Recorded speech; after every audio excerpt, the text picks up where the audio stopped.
Boa tarde, pessoal. Aqui quem fala é Fernando Tremari e a gente está no DevCamp Drops, que é a versão de Continuous Delivery do DevCamp, né? Então a gente tem DevCamp agora todo ano. E hoje a gente vai falar sobre um outro assunto, né, que é o assunto do Business Experience. É um assunto bem recente e a gente trouxe para conversar sobre isso ela que é Head de Design na Dextra, super experiente em design, UX, passou por várias empresas. E, na verdade, eu gostaria que você, Renata, se apresentasse um pouco para o pessoal. Boa tarde. Oi, boa tarde, tudo bem? Oi, pessoal.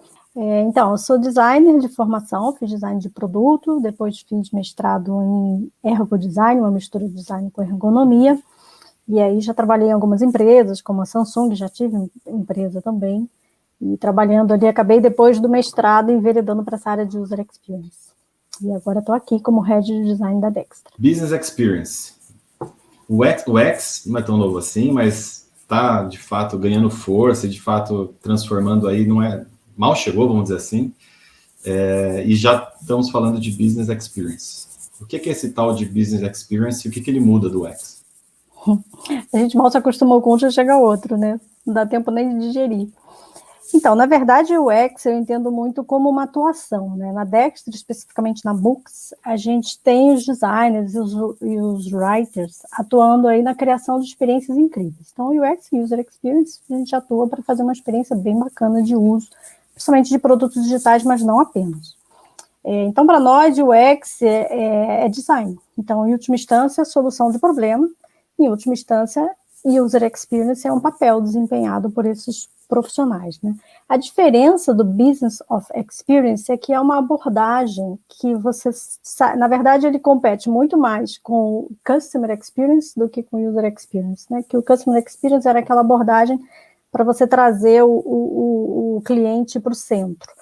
E o Business of Experience, ele traz essa obsessão pelo cliente, na verdade. Então, você movimenta tudo que você faz, todas as ações da empresa, todo o negócio está orientado para entregar experiências excepcionais. Então, do ponto de vista que você tem numa loja ou num estabelecimento em que a operação é entroncada, ou que as pessoas trabalham de alguma forma, algum departamento, ou alguma área da empresa trabalha de alguma forma infeliz, a experiência, no final das contas, para o cliente vai ser ruim. Né? Não tem como você dizer que aquele pedacinho ele não afeta a operação como um todo, né? A experiência acaba sendo prejudicada ali. Então, é entender que as funcionalidades ali, elas são apenas a primeira camada, é aquele primeiro ponto de contato, que é a camada de interação que você tem da pessoa com a marca.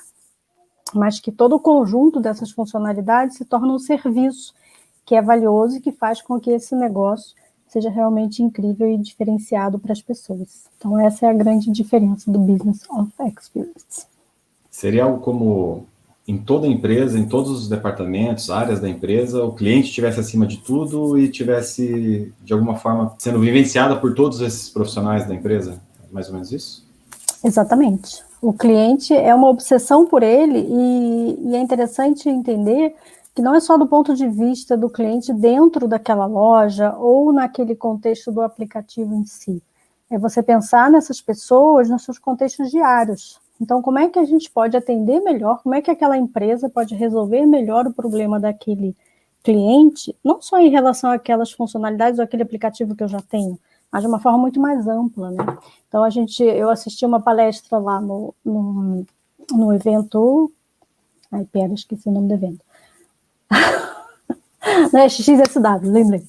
Em que a dona da Best Buy, a CEO da Best Buy, ela colocava que, na verdade, para você pensar na loja, começou a pandemia, não vai fechar a loja? Não, fechar a loja não, é o nosso negócio. Então, como é que a gente pode atender melhor as pessoas se agora elas estão obsessivas com limpeza, com máscara, com tudo, né? Então, se você tem esse entendimento do contexto que as pessoas vivem, o contexto delas, você consegue atendê-las melhor. E assim, o universo é mais complexo quando você pensa assim, porque você está tirando do foco só aquele contexto da relação com a marca e levando para outros mais amplos. Isso faz você perceber que as pessoas também trazem para a relação com a sua marca experiências em outros produtos. Então, a pessoa ela vai querer entrar ali naquele e-commerce e ter uma experiência semelhante à que ela tem no Uber, por exemplo, que não tem nada a ver Não estou nem falando do Uber Eats, Uber de transporte, porque o aplicativo trouxe para ela o ensinamento de uma experiência simples, que ela quer encontrar essa experiência simples ali naquele e-commerce também. E várias outras referências que as pessoas vão trazendo ali, e isso faz com que as empresas tenham que ter esse olhar mais holístico, né? Então, não é uma definição muito estática também. A gente tem que estar olhando o tempo inteiro. As pessoas, hoje você lança um produto, você tem que estar nesse processo de evolução contínua, entendendo que esse produto ele vai se relacionar com outros que não necessariamente são competidores diretos. Entendi. Entendi, mas me parece algo bastante ambicioso, né? Bastante amplo. E fico me perguntando como fazer isso, né? Por onde começar você conseguir trazer isso para uma empresa ou uma abordagem que seja estruturada para isso. Eu sei que na MOOCs, né, na nossa equipe de design, que você rege, a gente tem uma oferta lá de service design, que olha para o serviço, olha para as etapas de um serviço ou de um processo. Essa prática do service design, ele atende essa parte de business, de BX, ou como que você vê isso? Acho que o primeiro ponto é que uma atividade ou uma metodologia única, ela não atinge esse propósito da abordagem do Business of Experience. O service, sem dúvida, ele ajuda muito, ao passo que você pensa no serviço como um todo, né? Não só aquela relação ali dentro do aplicativo, mas todos os pontos de contato, desde como que a pessoa conheceu aquela empresa, até como que ela vai descartar aquele produto, deixar de instalar, enfim. Então, o service ele é super valioso. Mas eu acho que um ponto importante primeiro vem de dentro das empresas, e eu acho que a gente tem muito poder de atuação nesse sentido. As empresas ainda estão muito estruturadas em silos, né? Você tem as empresas que têm os seus departamentos, tem o departamento de TI, tem o departamento de PIP, de RH, tem o departamento de produto, de venda, enfim. E cada departamento tem o seu pedacinho da experiência do cliente. Né? Se você for pensar, às vezes toda a parte de cadastro está na mão de um silo, toda a parte de compra está na mão de outro silo, a parte do delivery está na mão de outro silo. E para o usuário, aquilo é uma experiência única, que deveria ser fluida. E não é fluida porque esses silos estão isolados. Então, o service design, ele sem dúvida, ele olha muito para isso. Mas é muito importante a gente atuar no ouvir essas empresas, né? Em colocar ali na pauta, colocar nas reuniões, colocar as pessoas desses silos para falarem e exporem as suas limitações. Porque muitas vezes o que acontece é que a gente, em busca de uma solução inovadora, de uma solução, às vezes, que vá combater algum cliente, algum competidor, você acaba por simplesmente imitar, traz aquela funcionalidade e imita ela, e aquilo é um fórceps para a empresa, porque algum daqueles silos não vai conseguir desempenhar daquela melhor maneira que ele poderia. Então, acaba que a experiência vai ficar entroncada no final dos contos. Então, o service, sim, é uma boa metodologia, mas acho que o principal princípio para a gente trazer essa abordagem do Business Experience é trazer as pessoas realmente para mim, as pesquisas, o discovery. Ele deve ser feito não só com o consumidor final, mas com todas as pessoas dessa operação, para a gente entender o que realmente é possível fazer, o que realmente essa empresa tem musculatura para fazer. Não é fácil a gente dizer que quer, que o cliente, a gente ouve muito isso, né, Fê? Que o cliente fala, mas eu quero porque o meu concorrente está fazendo isso. Mas você não tem musculatura para fazer isso, porém, tem uma oportunidade aqui que você faria de uma forma diferente e muito mais interessante. Então, é esse olhar assim, cirúrgico para o cliente, para toda essa cadeia, e a gente desenvolver essa experiência incrível. É interessante, e casa bem com a visão de transformação digital, de conseguir trazer o cliente, de fato, para o centro, né, do processo, ser customer-centric, mas o que dentro de casa a gente precisa conseguir mudar e em termos de transformação da estrutura da empresa para garantir uma experiência única. Acho que vem bem de encontro nessa essa visão de você trazer a experiência para o todo da experiência do cliente, com todas as camadas, né, com todo tipo de serviço ou de trabalho que é feito dentro da organização para atender o cliente. E o profissional de UX, como que você vê o futuro dele? Você acha que isso tem impacto para o profissional de UX? Ele tem mais desafios pela frente? Como que você vê? Tem. Eu acho que um dos principais é que a gente também talvez esteja atuando muito em silos, né? Eu vejo que em muitas empresas, as pesquisas que são realizadas, muitas empresas até se estruturam de uma forma um pouco diferente em relação aos grupos de UX, né? Então, tem estruturas apartadas de UX Research e tem as estruturas apartadas ali, as squads com os grupos de UX com outros papéis. E aí o que acontece na maioria das vezes é que todo esse grupo de UX Research, ele detém uma informação que muitas vezes não é compartilhada com o restante do grupo. E quando eu digo restante do grupo, não é só o grupo de UX, sabe? As informações, elas precisam ser compartilhadas, talvez entrar em ritos, rotinas desse grupo, para que todos, desenvolvedores, POs, squad leaders, project managers, todo mundo esteja ciente do que está acontecendo, principalmente em relação a tendências, olhar um pouquinho para o futuro, né? Para onde essa geração está indo, que tipo de consumo que vai acontecer, vai acabar a pandemia, para onde vai. Então, são discussões que não devem acontecer só no universo de UX. Todo mundo tem muita contribuição para fazer com seus pontos de vista, até trazer novas tecnologias que poderiam estar sendo adotadas ali, trazer pontos de vista do cliente que talvez nem todo mundo tem. Então, é muito importante que os grupos estejam todos na mesma página. Então, as informações precisam ser compartilhadas com equipes inteiras. Acho que esse que é o principal mudança.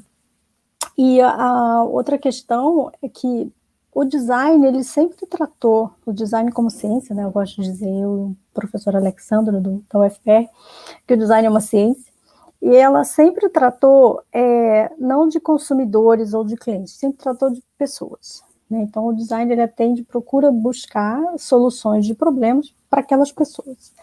Então, a gente deveria, inclusive, chamar de People Experience, né, e não User Experience. Então, acho que olhar para as pessoas faz com que você entenda, assim, às vezes, não é fazer uma pesquisa de uso com quem já usa aquele produto, mas talvez entender por que a pessoa não usa. Quais são as necessidades que estão fora desse produto que a gente poderia estar atendendo de uma forma melhor, né? Então, eu acho que o UX, ele já nasceu com essa pegada, assim, mais holística. O design, ele olha realmente para o todo. Mas eu acho que a gente ainda precisa evoluir em termos de ação. Eu sei que num processo de desenvolvimento, a gente sabe que dentro de uma squad tem todas aquelas... As entregas são muito claras ali, né? Os processos são muito demarcados, os prazos são muito demarcados. Mas a gente jamais deve deixar de olhar fora do contexto daquilo que está sendo desenvolvido. Muitas vezes a gente segmenta demais, e é necessário segmentar ou recortar aquele produto, né, porque a gente está desenvolvendo uma funcionalidade específica, mas a gente jamais deve deixar de olhar para o todo. E como que aquela funcionalidade específica está se encaixando no todo, e como aquele todo está se encaixando na vida das pessoas. Porque isso muda. Isso é doido, mas muda. As pessoas estão aprendendo e outras coisas estão interferindo ali. Então, por que você quer? A gente quer uma experiência incrível ou a gente quer que as pessoas se apropriem daquele produto? Que a experiência incrível, ela pode ter aquele efeito uau, né? Uau, adorei, que legal, que coisa diferente. Mas as pessoas vão usar aquele produto para sempre? Então, a busca, a meu ver, ela deve ser pela apropriação. E a apropriação, ela se dá como um relacionamento, ela é a longo prazo. Então, você precisa realmente conhecer essas pessoas, conhecer o segmento, entender daquele segmento. O time de UX, ele tem que estar muito integrado nesse todo, para poder pensar nesse produto dentro do contexto dele, dentro da vida das pessoas e do todo que está interferindo ali. Amplia um bocado.